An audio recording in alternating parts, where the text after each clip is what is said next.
इस video lesson में हम पढ़ेंगे नेटवर्क डेज नाम का फंक्शन। नेटवर्क डेज को दो पैरामीटर्स लगते हैं। सबसे पहले स्टार्टिंग डेट और एंडिंग डेट। नेटवर्क डेज का मतलब है नेटवर्किंग डेज।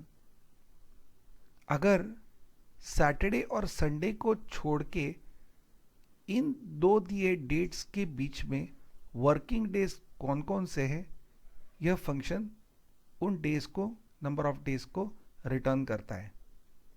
हम यह कैलेंडर देखेंगे और समझेंगे कि अगर हमारी स्टार्टिंग डेट है 10th यानी फ्राइडे, तो ये वर्किंग डे हो गया, और एंडिंग डेट है 24,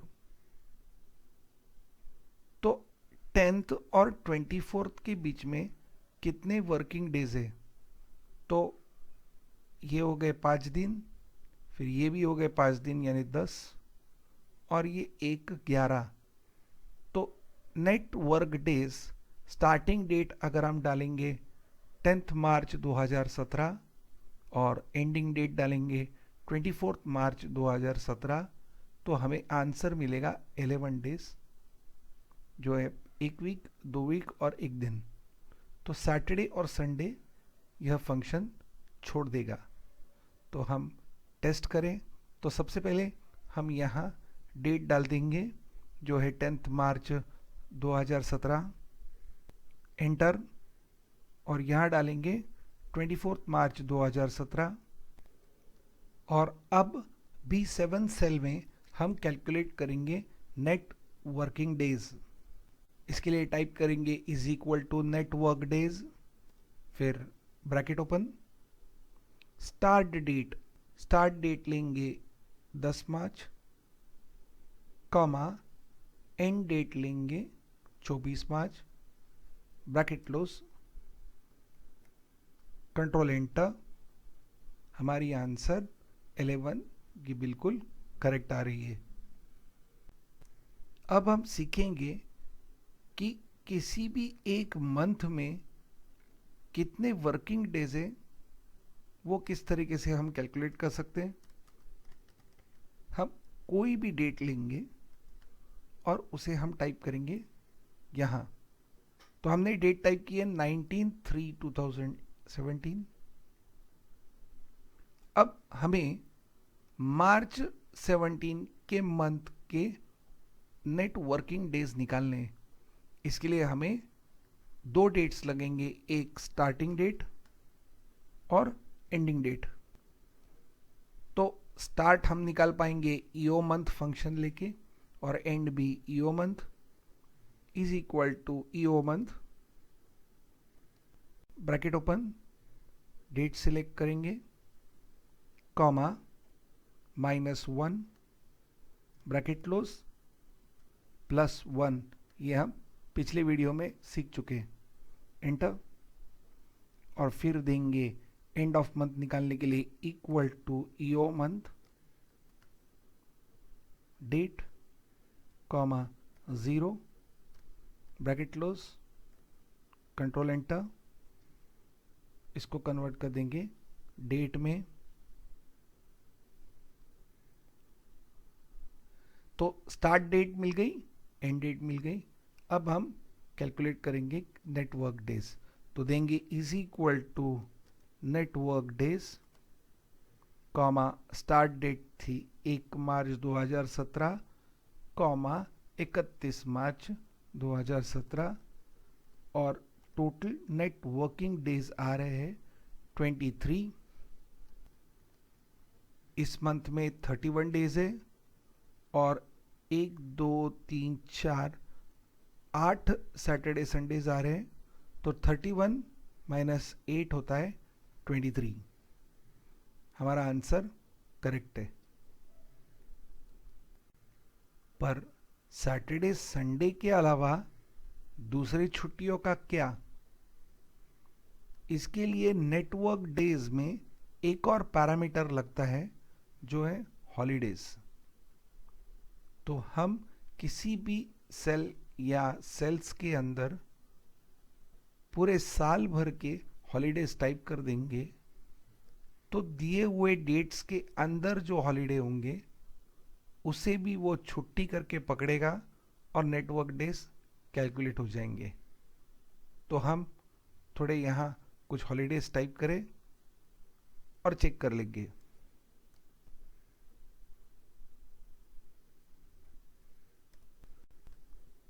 तो ये है कुछ लिस्ट ऑफ हॉलीडेज।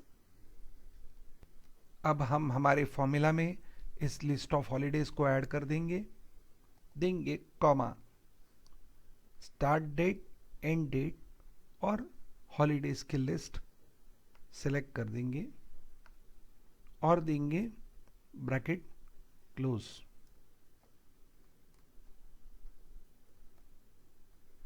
एंटर। यहां आंसर आया है 22, जो पहले था 23। आंसर 22। यहां तो 2 छुट्टियां हैं। जनवरी तो पिछले मंथ का है और ये मंथ अब तक आया नहीं है, तो 11 मार्च और 31 मार्च, तो 2 छुट्टियां होनी चाहिए, एक क्यों? हम याद रखें कि 11 मार्च सैटरडे था, तो छुट्टी के दिन सैटरडे आ गया, इसके लिए वो गिना नहीं जाएगा।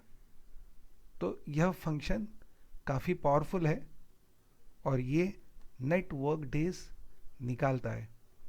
पर इस फंक्शन में एक प्रॉब्लम है कि अगर छुट्टी सैटरडे संडे नहीं होगी, केवल संडे होगी या केवल फ्राइडे होगी या होगी ट्यूसडे और वेडनेसडे, तो यह फंक्शन नहीं चलेगा। इसके लिए फंक्शन है networkdays.intl। तो वो चेक करेंगे। अब देंगे इज इक्वल टू networkdays.intl, फिर सिलेक्ट करेंगे starting date, comma ending date, comma यहां अगला पैरामीटर है वीकेंड्स। तो यहां नंबर्स है 1 2 3 4 से लेके 17 तक। हम हमारा वीकेंड चूज कर सकते हैं। अगर केवल फ्राइडे को ऑफ है तो हम लेंगे 16 यानी फ्राइडे ओनली,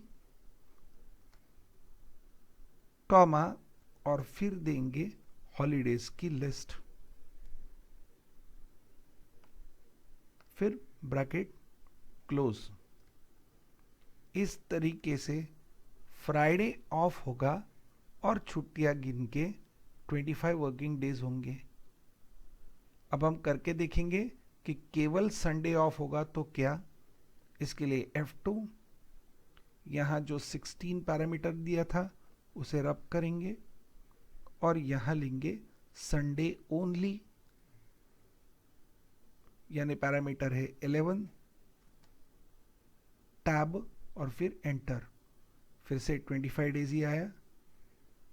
अगर हमारी छुट्टी है ट्यूसडे वेडनेसडे तो हम इस 11 को रब करके लेंगे ट्यूसडे, वेडनेसडे यानी 4, सेलेक्ट करके देंगे टैब, एंटर, तो वर्किंग डेज आएंगे केवल 20। तो क्विकली रिवाइज करें, equal to network days INT, किसी भी एक डेट का तो 19/3/2017, तो सबसे पहले लगेगा स्टार्टिंग डेट। तो स्टार्टिंग डेट निकालने के लिए हम लेंगे ईओ मंथ, डेट सेलेक्ट करेंगे, comma -1 bracket close +1 first date लाने के लिए, कॉमा ईओ मंथ, फिर से डेट, कॉमा 0 ब्रैकेट क्लोज। उसके बाद में नेक्स्ट पैरामीटर हमें लगने वाला है जो है वीकेंड, अगर केवल फ्राइडे के दिन ऑफ है तो हम सिलेक्ट करेंगे 16, फिर देंगे टैब, कॉमा, फिर देंगे हॉलीडे का एरे और फिर ब्रैकेट क्लोज, एंटर। F2 देंगे। आपकी कन्वीनियंस के लिए मैं यह फॉर्मूला यहां पेस्ट करके रखता हूं।